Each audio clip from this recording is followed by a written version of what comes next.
Hola, soy Luca Mimesi y bienvenidos al primer capítulo de la segunda temporada de Yica de Bolsillo. Hoy vamos a ver Estado y Derechos Humanos, el primer tema del tomo 2.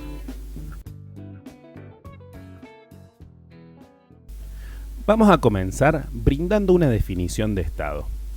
Si bien hay muchas definiciones, la mayoría son limitadas porque abordan un único aspecto o confunden conceptos respecto al Estado. Heller nos va a decir que el Estado es la organización política y social de base territorial y soberana que por medio de un ordenamiento normativo, que es el derecho, articula las relaciones sociales. Vamos a decir que el Estado es una organización y como toda organización se dirige hacia la unidad de acción. Organiza las actividades de las personas, ajustándolas hacia la unificación para que se cumpla justamente el plan de la organización. Se diferencia de otras organizaciones porque detenta el monopolio de la coacción que está vinculado con las leyes. Esto también a su vez se vincula con la idea de soberanía y son susceptibles las acciones del Estado de ser potencialmente obligatorias para toda la sociedad. Los ciudadanos no pueden no pertenecer. Es una organización con capacidad para fijar las reglas generales y las normas en el sistema político-social, operando y gobernando el sistema socioeconómico en su conjunto y fijando normas para que los individuos se relacionen. ¿Cuáles son entonces los elementos que constituyen al Estado? Encontramos un primer elemento que es la población. Está constituida por la totalidad de los seres humanos que habitan en el territorio del Estado, hayan nacido o no en él. Se encuentran regidos por un mismo derecho y por una misma demografía. Encontramos acá una distinción entre pueblo y nación. El pueblo es el grupo humano unido por elementos comunes. Tiene un carácter objetivo. Están ligados por un mismo derecho, un mismo idioma y una misma historia. También tiene un carácter subjetivo. Están unidos por el sentido de pertenencia, que es una estructura histórica. En cambio, la nación es el pueblo con voluntad política relativamente unitaria. Busca constituir un Estado o tener incidencia decisiva en él. Nace con la Revolución Francesa y tiene una connotación política. Es importante realizar una distinción entre estos dos conceptos. Hay una aclaración. Estaría mal definido definir al Estado como una nación jurídicamente organizada. Eso presupone que el Estado precede a la nación. El segundo de los elementos del Estado es el territorio, que comprende el ámbito físico donde el Estado ejerce su soberanía, donde tiene la jurisdicción y posee el dominio, tanto del suelo, del subsuelo y de las aguas. El tercer elemento del Estado va a ser el poder. Es la capacidad de actuar de manera unitaria del Estado, de ejercer su influencia, de mandar de forma eficaz y hacer que se cumplan sus normas, hacia adentro para los ciudadanos y hacia afuera para otros estados. Encontramos acá también el poder de gobierno. El gobierno refiere a un grupo de personas que en un momento específico del tiempo toma las decisiones políticas potencialmente obligatorias para toda la sociedad. Constituye un poder político institucionalizado. El gobierno tiene varias funciones, las de revisar, administrar y depurar una ley, entre otras cuestiones. El poder tiene dos dimensiones. Tiene la dimensión de la legalidad, a donde el poder va a ser legal cuando ha sido conferido y ejercido en el marco de un derecho preexistente. Y tiene la dimensión de la legitimidad, que refiere al consenso o aceptación de la sociedad, el consentimiento voluntario o inconsciente. El pueblo cree que tiene autoridad y debe tenerla. Encontramos también lo que es la legitimación dentro de la legitimidad, que es la adhesión o el convenio fáctico. Y lo legítimo, que se entiende como lo justo, lo vinculado a los valores sociales y éticos. A su vez, la validez. Algo va a tener legitimidad y va a tener validez cuando también respete los derechos humanos. Es pertinente aclarar que una vez que la legitimidad se agota, comienza el derecho de resistencia. Esto es la legitimidad del poder. El poder en el Estado es siempre un poder coyuntural y está sujeto a revisión. El poder del Estado surge de la organización estatal como un todo. Adentrándonos en lo que es el derecho, lo vamos a definir como un conjunto de normas jurídicas creadas por el Estado para organizar la actuación del mismo y de la sociedad. El Estado tiene el monopolio legal de la fuerza. Encontramos una distinción que es importante.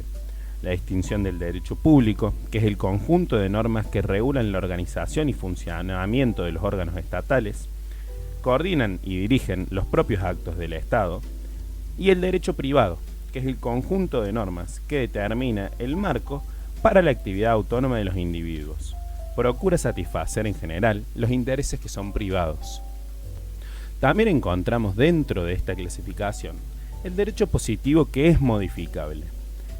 Para que no se destruyan derechos, se establecen normas constitucionales que niegan la validez de normas que se les opongan. Es decir, dentro del derecho positivo pueden existir normas que sean modificables o no, según estén vinculadas a la Constitución. Es pertinente aclarar que el ciudadano está sometido al poder del Estado, pero de manera limitada, y posee la garantía de sus derechos frente a cualquier intento del abuso del poder. El derecho también es vehículo de los valores que se consideran dentro del sistema normativo. Hemos finalizado así la parte del análisis del concepto estatal que se basa en el autor Heller. Ahora nos vamos a adentrar en las capacidades mínimas que debe tener un Estado, y estas son definiciones brindadas por Oslak. Encontramos que las capacidades mínimas de un Estado, en principio, deben ser 4. La primera es la de institucionalizar su autoridad, imponiendo una estructura de poder político que asegure el monopolio de la coacción física legítima. Para ello, requiere la creación de un derecho positivo. La segunda capacidad mínima que debe tener un Estado es la de diversificar su control, crear instituciones públicas con cierto grado de profesionalización y control sobre sus actividades. Esto va a brindar la legitimación. Encontramos que la tercera capacidad mínima debe ser la de internalizar una identidad colectiva, mediante la emisión de símbolos que refuercen los sentimientos de pertenencia y solidaridad social. La cuarta capacidad del Estado debe ser la de externalizar su poder, obteniendo reconocimiento como unidad soberana dentro de un sistema de relaciones interestatales. La relación soberana de la soberanía externa. La globalización, en el último tiempo, ha diluido las fronteras de la externalización del poder de los Estados.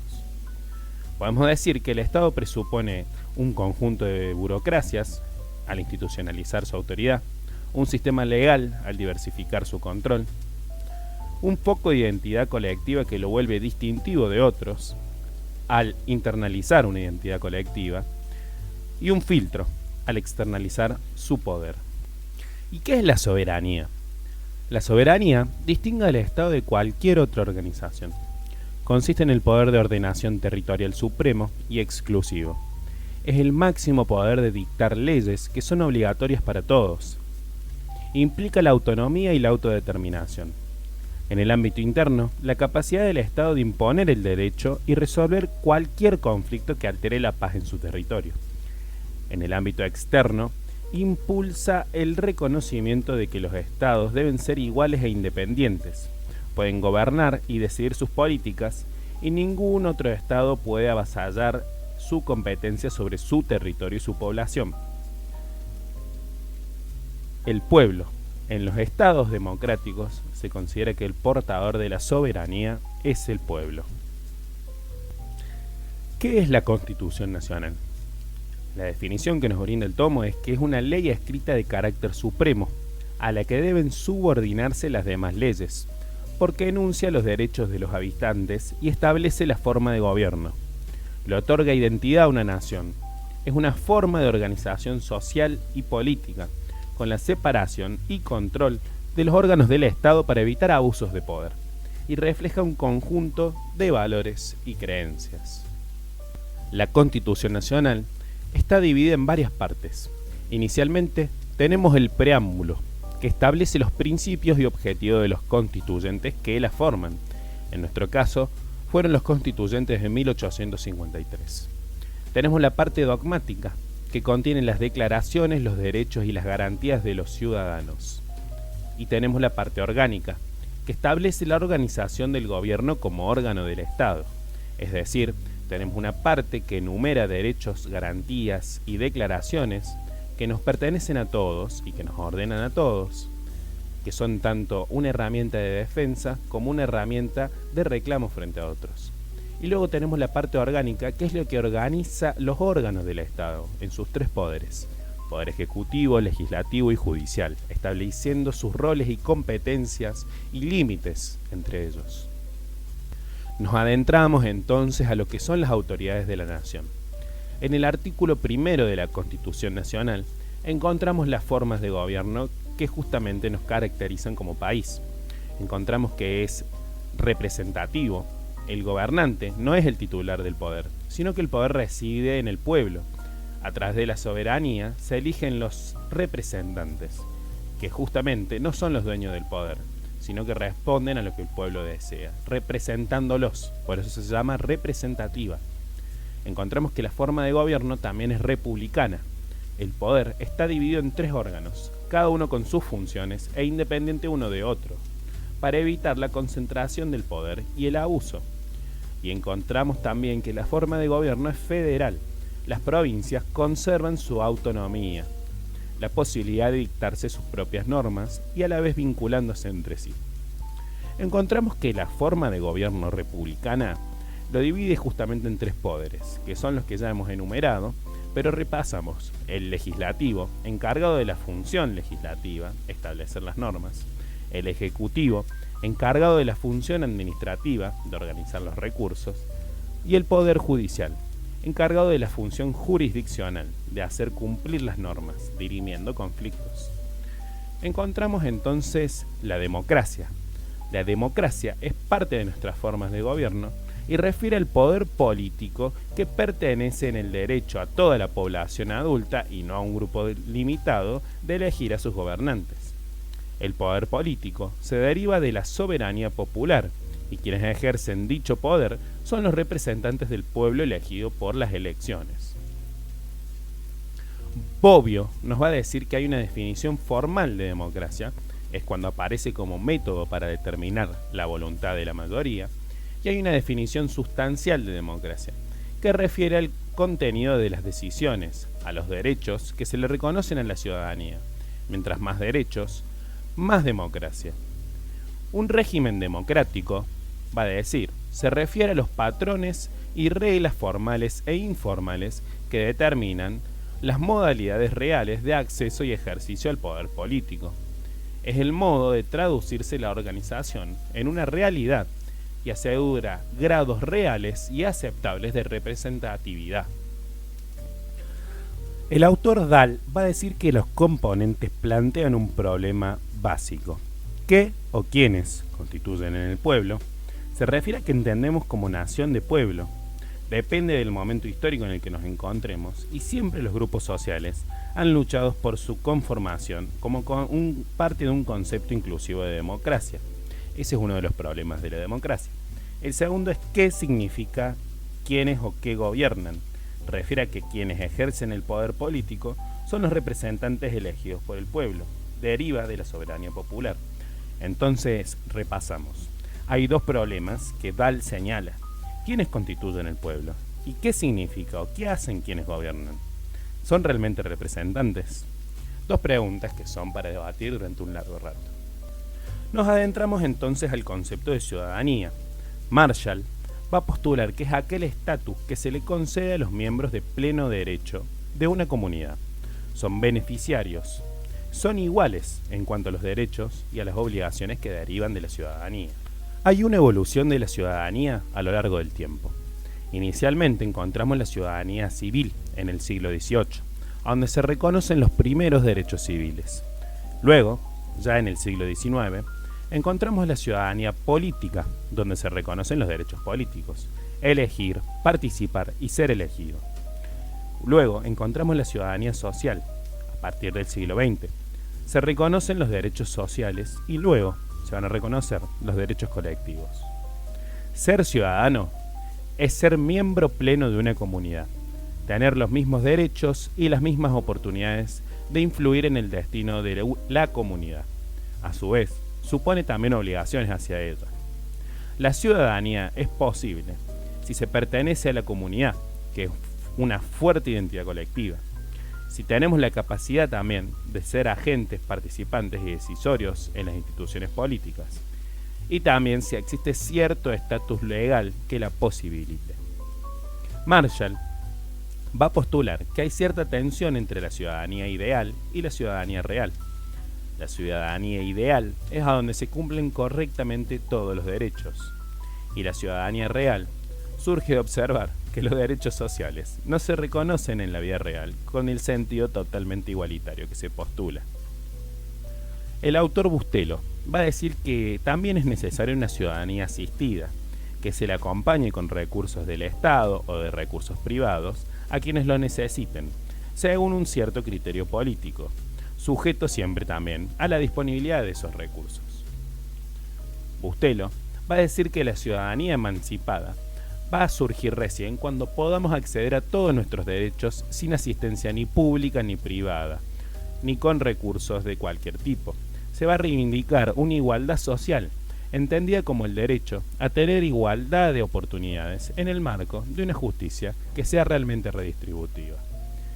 Es necesario aclarar que el reconocimiento de los sujetos ciudadanos entre sí es clave para conformar un espacio público, donde los ciudadanos deben resignar siempre algo de sus intereses individuales para construir el espacio común. ¿Y cuál es una breve historización de la conformación del Estado? Hubo un proceso histórico que lo llevó a existir. Es importante que el Estado, como organización político-social de carácter unitaria, es producto de la cultura de Occidente, que se plasma a partir del Renacimiento y en la modernidad. Hablamos de la constitución del Estado-Nación. Esto impulsa a que las nuevas organizaciones políticas no se limitaran a concentrar el poder de manera unitaria, sino que impulsaran lazos respecto a los grupos étnicos para dar paso a la idea de nación. Encontramos inicialmente, en la Edad Media, lo que eran las poliarquías. Los pueblos y ciudades eran unidades relativamente autónomas, con su propia forma de organización y redes de poder, estructurada siempre por el feudalismo. No existía un derecho unitario, por las sucesivas invasiones de los pueblos. Había cierta dispersión jurídica. Tampoco existía una burocracia, con funcionarios organizados con roles definidos. A partir del Renacimiento, Heller nos va a decir que las poliarquías se convierten en unidades de poder continuas y organizadas, con un ejercicio relativamente permanente, con una única jerarquía de funcionarios y con un orden jurídico unitario que impone un deber de obediencia. Weber nos va a decir que la economía mercantilista y luego capitalista es un gestor clave para concentrar el poder en esta nueva organización y se va a lograr finalmente con la alianza entre el monarca y la burguesía. La burguesía va a ser una nueva clase social formada en el marco de nuevos valores modernos y sujetos a la economía capitalista. Compraban y vendían, eran comerciantes y reclamaban por un gobierno fuerte frente a la inseguridad. Ahí el rey encontró una nueva fuente de financiamiento en esta clase adinerada, y esta organización va a desarrollar las condiciones para la estatidad. Este poder caracterizaría el Estado como unidad de dominación independiente en lo exterior y lo interior. Aparece la idea de la pluralidad de estados soberanos, coexistiendo con igual consideración jurídica. Partimos inicialmente luego de lo que va a ser el Estado absolutista. La monarquía absoluta era el gobierno predominante en Europa en los siglos XVI a XVII. Eran gobiernos representados por reyes generalmente católicos, a donde el Estado y el soberano eran una única cosa. La monarquía justificaba su poder en el origen divino, también en otras formas, como ya hemos visto a lo largo del tomo 1. Desde el punto de vista jurídico, es importante la idea de un derecho único frente a la disgregación jurídica previa. Se empiezan a tomar fuentes del derecho romano, sistematizado por la burocracia justiniana, que comienza a expandirse como un derecho cierto. Empieza a estar la necesidad de encomendar la justicia a funcionarios especializados, formados en universidades. Las primeras van a ser de la península itálica. Los funcionarios permitieron la creación de una jurisdicción relativamente previsible, basada en normas racionales y creando el concepto de seguridad jurídica. Entra también, con relativa lentitud, la codificación y la profesionalización. Se elimina la idea del derecho del más fuerte y se vuelve punible la concentración y el poder ejercido ilegítimamente dentro del Estado. Se da entonces un marco y un contexto que van a posibilitar el nacimiento del Estado de Derecho. Se producen serias reacciones sociales al poder absoluto del monarca. Se da el crecimiento de pensadores políticos que problematizan un orden político y social existente y proponen otras formas. El cuerpo teórico de la época comienza un traslado de la soberanía del monarca a la soberanía del pueblo.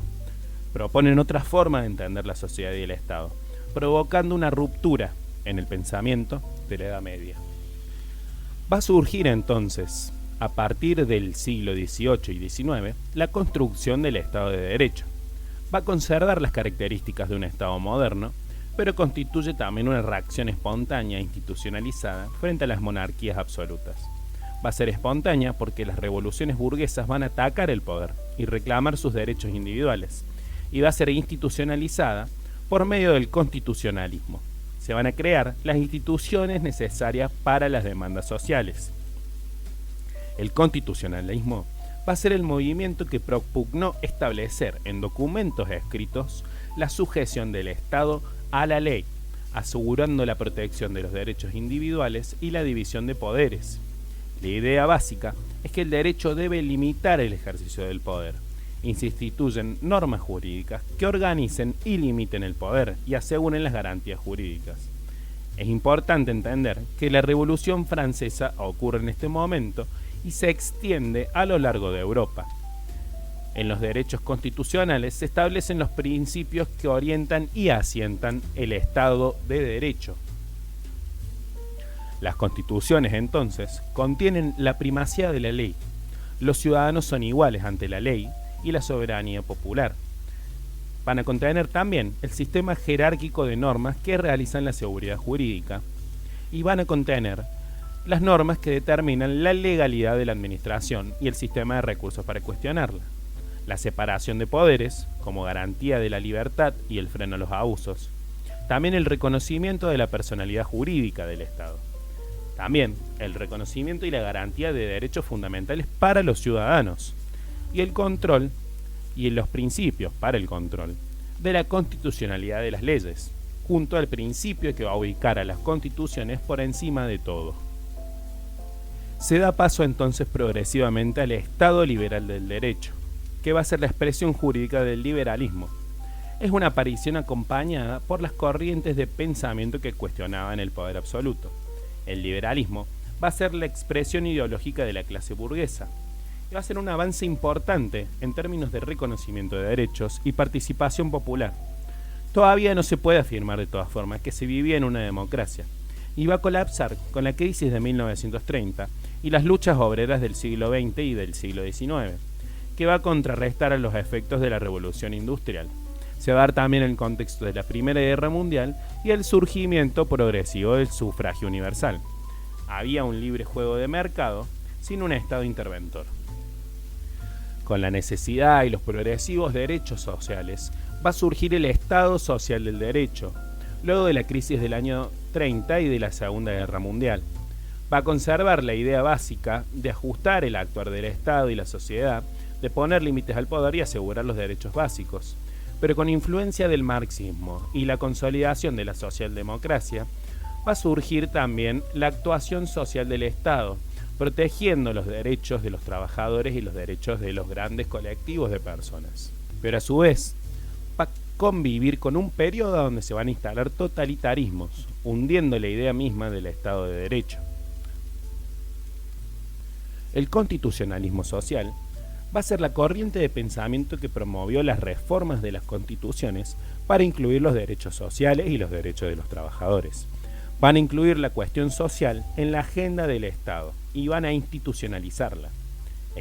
Es importante que este Estado social fue fuertemente interventor en lo económico, lo jurídico y lo social. a fin de buscar lograr un equilibrio más justo en lo social. El Estado social va a hacer pleno uso del poder político, empleándolo para modificar los medios legislativos y administrativos según el juego de las fuerzas del mercado, buscando garantizar una renta mínima, reducir la inseguridad social y garantizando mejores prestaciones de servicios para la burguesía y los trabajadores. A su vez, va a ser una obligación del Estado llevar acciones que aseguren al hombre posibilidades de existencia que no puede asegurárselas por sí mismo. Finalmente, va a colapsar en la década del 70, respecto a la crisis económica y generalizada mundial que disminuyó las posibilidades de prestaciones amplias del Estado. Esto va a dar paso al neoliberalismo, en el marco de la disputa también con los estados totalistas soviéticos. También en Austria, Suecia y Finlandia va a dar paso al modelo socialdemócrata, y en Latinoamérica eventualmente va a dar paso al modelo nacional y popular. Pero en general, en los 90 fue dominada más que nada por democracias de carácter neoliberal. ¿Cómo se van a conformar los estados en Latinoamérica? Van a tener características generales en común. Es un proceso de construcción distinto al europeo, y es importante estudiar nuestras cuestiones específicas descartando lo eurocéntrico. Bonetto nos va a decir que para abordar la cuestión estatal en Latinoamérica hay que considerar la condición periférica y la característica colonial emergente. Es una estructura de poder organizada sobre un eje colonial producto de la descolonización. Solo podría haber sido alcanzada por un proceso de democratización de la sociedad y el Estado. Se va a diferenciar de los estados europeos porque fue constituido como un proceso de una homogenización de la población, que paulatinamente fue accediendo a ciertos grados de democracia. La perspectiva eurocéntrica nos lleva a adoptar una perspectiva de grupos dominantes como propia y nos lleva a imponer un modelo europeo de Estado-nación. Eso va a ser fruto también de las relaciones coloniales y los conflictos de la dominación colonial y la resistencia latinoamericana. ¿Y cuál es el problema colonial? Que a su vez es ligable a esta perspectiva. Alcoreza nos va a decir que el Estado ha sido un gran instrumento de colonización. Ha sido privativo en las sociedades con fuerte densidad demográfica indígena y ha aculturizado. Lo sufren las sociedades sin importar las diferencias étnicas. Los impactos al prescribir modelos europeos para el análisis de los estados regionales e impide la constitución desde la propia y diferente identidad, la continuidad del poder, del saber y del ser.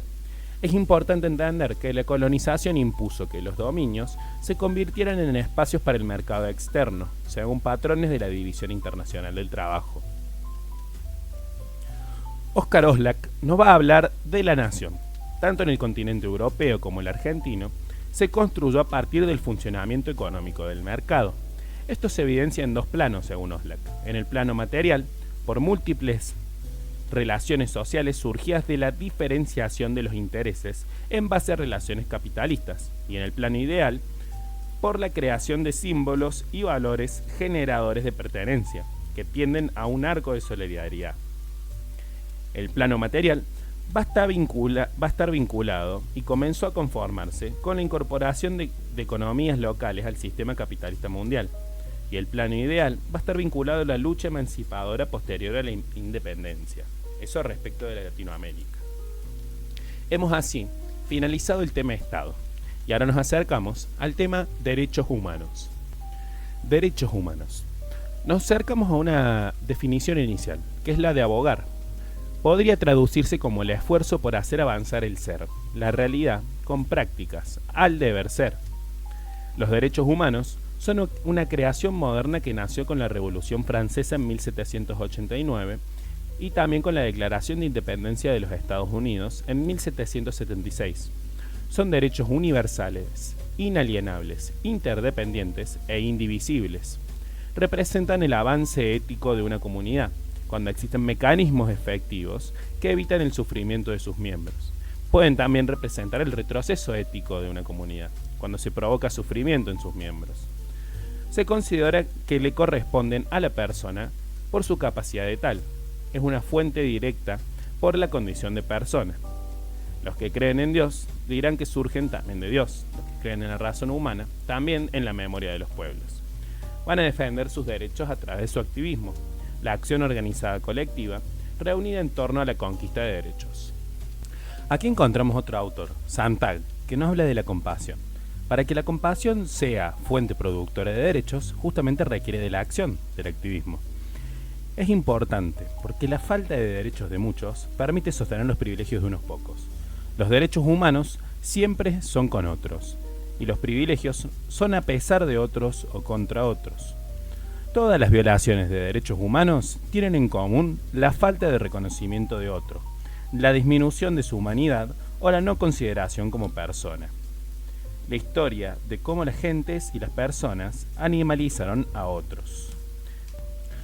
La historia de los derechos humanos está aún sin terminar, porque no es posible mantener la misma idea o definición sobre derechos humanos a lo largo de la historia, por lo que se utiliza el concepto de lo inacabado. Es una práctica que no tiene fin. Lo que en un momento puede ser legal, en otro momento puede ser ilegal.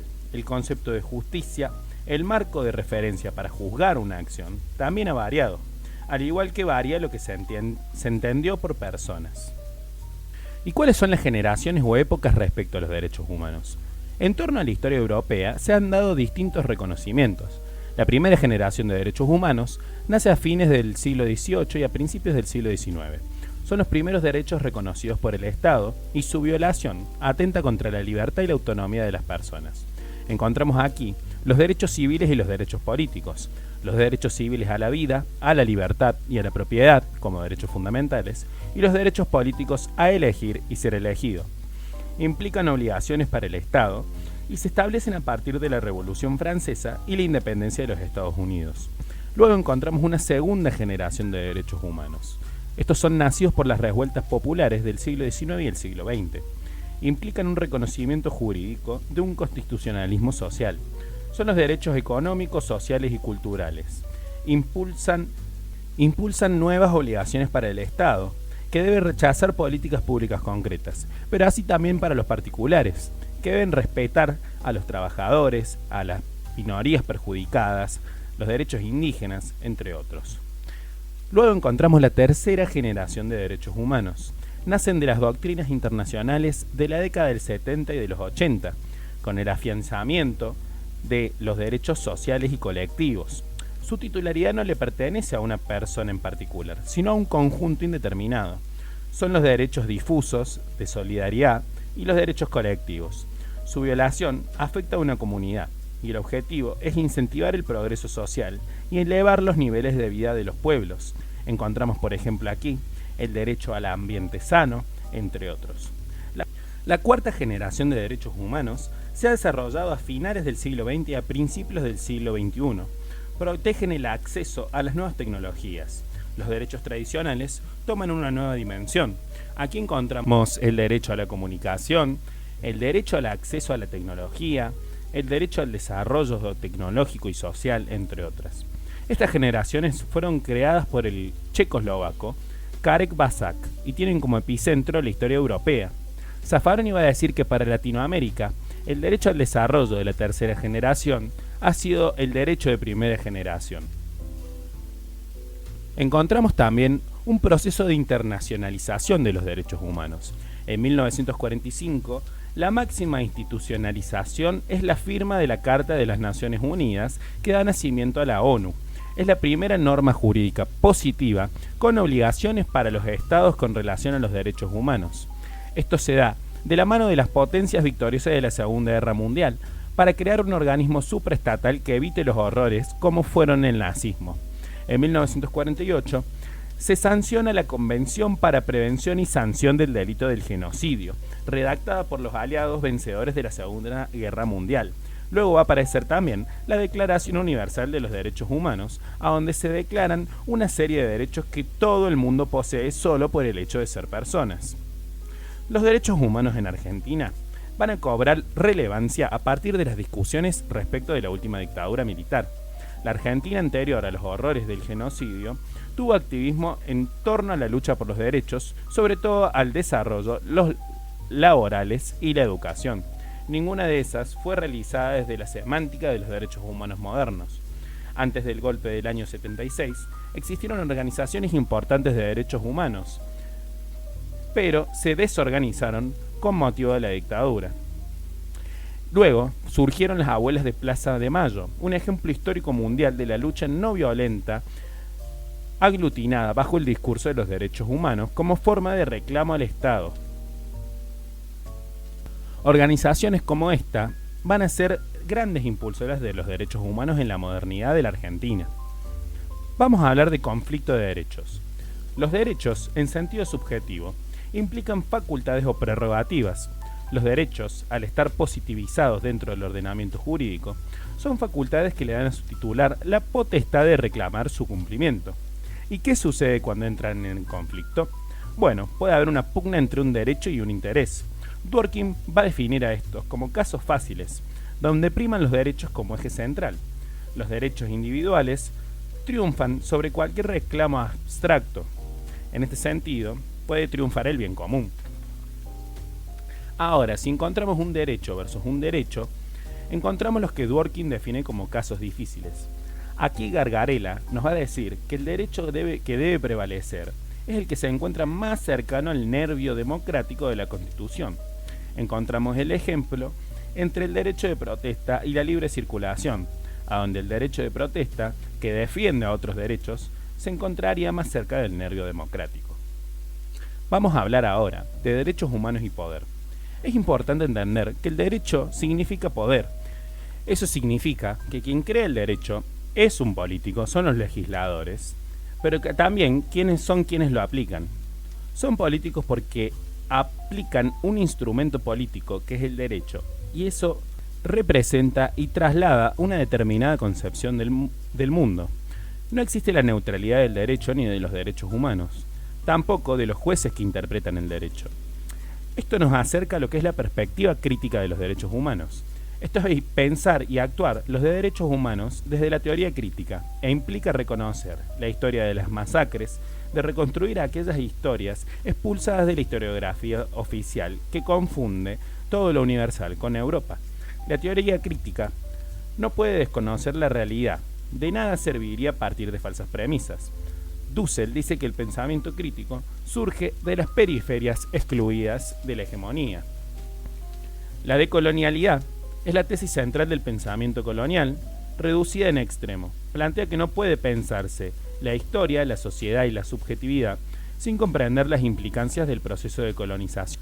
La colonialidad del poder implica reconocer que el poder se asienta bajo una clasificación creada en el siglo XVI por Europa. La clasificación está relacionada también con lo racial, lo blanco y lo civilizado. Esta clasificación sostuvo el poder de las grandes potencias coloniales que fueron las esclavizadoras del resto de la humanidad. Mignolo nos va a decir que el colonialismo es el lado oculto de la modernidad. Encontramos también la colonialidad del saber, que implica que la producción del saber estuvo atada a una determinada matriz de pensamiento europeo. El eurocentrismo epistémico como única forma válida de producción de conocimiento. Y por último, la colonización del ser, que implicó el occidentalismo impuesto de forma violenta y concentrada en todas las formas y estilos de vida. La teoría decolonial implica reconocer los efectos del colonialismo para luego, tomando ello como diagnóstico, elaborar un programa político con potencia de liberarnos de estas tramas de dominación, comprender la realidad que también es racista dentro del continente. ¿Pero qué es la deconstrucción? La deconstrucción es un ejercicio crítico hacia lo infinito. Implica desmontar los dispositivos que trasladan el poder y las presunciones y desarmar, ver a qué intereses responden y qué forma toman. Es la palabra apropiada para dar cuenta de la necesidad de una ruptura con lo hegemónico, con lo que se toma como establecido o dado. Nos adentremos en los derechos humanos y la abogacía. Desde la mitad del siglo XX, el consenso generalizado sobre la importancia del reconocimiento de los derechos humanos y la necesidad de que sean enseñados en espacios educativos está también sobre todo vinculada al derecho. Desde 1994 se reformó la Constitución Nacional, incluyendo los tratados internacionales de derechos humanos, por lo que no existe forma de interpretar ninguna norma que pueda obviar el marco de los derechos humanos. El profesor de Derecho no puede estudiar ni enseñar Derecho si cree que está siempre desde lo neutral. Interpretar una norma es un acto político, porque una norma es un acto que gobierna la sociedad. Desde el siglo XXI, el tema de los derechos humanos es también un problema de la distribución del respeto de los mismos. Von Jering va a decir que es la voluntad de los individuos la que luchan, la que hace cambiar y evolucionar el derecho. Avanzando hacia el título que se llama Estado, Democracia, Derechos y Ciudadanía en la Religión. Schelling nos va a acercar una definición de ciudadano. Se vincula al establecimiento de los límites entre los incluidos y los excluidos, y se configura en la lucha sobre los contenidos a los cuales los ciudadanos pueden acceder, o sea, cualquiera sean sus derechos. La ciudadanía y la democracia estaban íntimamente vinculadas, ya que por la forma de gobierno se posibilita que las personas puedan exigir sus derechos políticos de participación y control. O'Donnell va a decir que los procesos de democratización en la América Latina han universalizado los derechos políticos, pero solo hemos conquistado derechos civiles para algunos y en varios casos retrocedemos en derechos sociales. La tensión entre los derechos humanos y la ciudadanía se da porque paralelamente a la expansión de la idea de los derechos humanos, existen leyes de ciudadanía cada vez más estrictas en los países centrales, delimitando claramente aquellos derechos que no tienen los extranjeros sobre sus estados. O'Donnell va a continuar diciendo que los sujetos de derechos políticos son ciudadanos y el régimen democrático conlleva un universalismo o limitado o ilimitado. El limitado va a ser cuando los derechos se adscriben a todos los adultos en un territorio, independientemente de su condición social y de cualquier característica distinta a la edad y nacionalidad. Esta es la igualdad universalista. El universalismo ilimitado refiere a los derechos humanos como exigencias éticas de todos los seres humanos y su obligación de resguardo por parte de los estados. Para evitar esta dicotomía, sería necesario hablar de derechos fundamentales para englobar a ambos universalismos. Desvincularlos de la ciudadanía significa reconocer el carácter supraestatal en los dos sentidos de su doble garantía, tanto constitucional como internacional.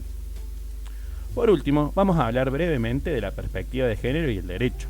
En 1993, la Conferencia Internacional de Viena proclama que los derechos de la mujer son también derechos humanos, y en 1995, la Cuarta Conferencia Internacional de Beijing postula la igualdad real entre el hombre y la mujer mediante la incorporación de la perspectiva de género. A partir de la perspectiva del género, podemos constituir una sociedad más igualitaria e inclusiva, delimitando la supuesta superioridad masculina. La perspectiva androcéntrica es aquella a donde se considera que el hombre no puede seguir ocupando el pilar arquitectónico del derecho. Esto significa que los hombres deben nacer y permanecer libres e iguales de derecho al mismo tiempo con las mujeres. Hay conceptos importantes como sexo, que implica las diferencias físicas y biológicas entre hombre y mujer; género, que es una categoría constituida social y culturalmente, que atraviesa la esfera individual y la social; patriarcado, como una forma de organización específica de la sociedad, basada en la dominación de los hombres con ejercicio de poder sobre las mujeres; y sexismo, como una forma de jerarquizar las diferencias entre el hombre y la mujer, otorgándole superioridad a lo masculino desde la perspectiva discriminatoria. Es importante pensar que la lucha contra la desigualdad y la discriminación es un compromiso que debe ser política pública del Estado, en el que están involucrados todos los poderes. Con esto damos por terminado este capítulo, llamado Estado y Derechos Humanos. Nos vamos a encontrar en los siguientes capítulos que componen el tomo 2 de IECA. Muchas gracias por escuchar y recordar que siempre el ingreso lo hacemos juntos. Si te gustó, seguinos en nuestro Instagram, @juntosporderecho, y así también en Spotify. Si te sirvió, compártelo con tus compañeros de cursada.